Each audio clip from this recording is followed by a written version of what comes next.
இது பூமாதேவியோட கதை. கதைன்றதோட இது உண்மை. இது மக்களுக்கு ஒரு நன்மை. இந்த இது தெரியாத பிள்ளைங்களுக்கு கல்யாணம் ஆகலன்னு ரொம்ப கண்ணீர் விட்டு இருக்கிறாங்க. அதே மாதிரி பிள்ளைங்க ஆண் அவங்களுக்கும் இதே தோஷம் தான். ஆனா பெண்கள் ஆனால் வெளியே தெரியும், ஆண்கள் ஆனால் தெரியாது. இதனால இதே தோஷம் தான். இதுக்கு எல்லாம் ஒன்றுதான். மனிதனா பிறந்தா இரண்டுமே ஒன்றுதான். ஆனா நம்ம தான் உருவம் தான் வேற வேற, வேற ஒன்னே கிடையாது.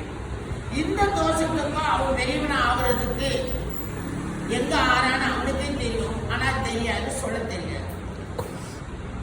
இந்த இதுக்கும் கல்யாணம் ஆகாதவங்க தாய் தகப்பன் அவங்க ரெண்டு பேருமே போய் எலுமிச்சை விளக்கு போடணும் பிள்ளைக்காக. நான் சொன்னது ஃபர்ஸ்ட் பொண்ணுக்காக, பிள்ளைக்காக. திருமணம் ஆகாதவங்க இதே விளக்கு போறது 7 வாரம் போடணும். பெண்ணுக்கு 7 நாள், இவங்களுக்கு 7 வாரம். வாரத்துக்கு ஒரு நாள், வாரம் வாரம் ஒரு நாள், எந்த நாள்னா செலக்ட் பண்ணிக்கலாம். அந்த நாள்ல அவ என் பிள்ளைக்கு திருமணம் ஆகும் அப்படின்னு விளக்கு போட்டாங்கன்னா அந்த கோஷம் நீங்கும். இது பூமாதேவியிடம் காளியிடம் முறையிட்டதுனால எனக்கு குழந்தையா காட்சி அளிச்சு சொன்ன ஒரு கதை, ஒரு வரலாறு.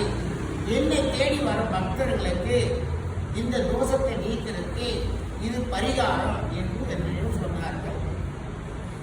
அதை நான் எல்லாருக்கும் சொல்லியிருக்கிறேன். அதே மாதிரி வாரிசும் பிறந்திருக்கு, எல்லாருக்கும் நல்லது நடந்திருக்கு.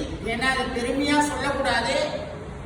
ஏன்னா அவங்களா திருப்தி அடையணும். இந்த காளியம்மாவோட தரிசனம் கிடைச்சி அவங்க நடந்து அவங்க சொல்லணும் எனக்கு இதெல்லாம் நடந்ததுன்னு. அது போல ஒரு வரலாறுல ஒரு கதையில இவ்வளோ கதையும் வருமான்றது நான் நினைச்சு பார்க்காத ஒரு அதிசயத்தை முதல்ல அதிசயம் அற்புதம் என்று ஒரு நோட்டீஸ் போட்டேன். எப்போ போட்டிருக்கேன்னா 2000 போட்டுக்கிறேன். அந்த நோட்டீஸ் இங்க இருக்கு, அதை எடுத்துக்கலாம். அந்த நோட்டீஸ் 2000 போட்ட நோட்டீஸ் இப்படிதான் கோயில் இருக்கு.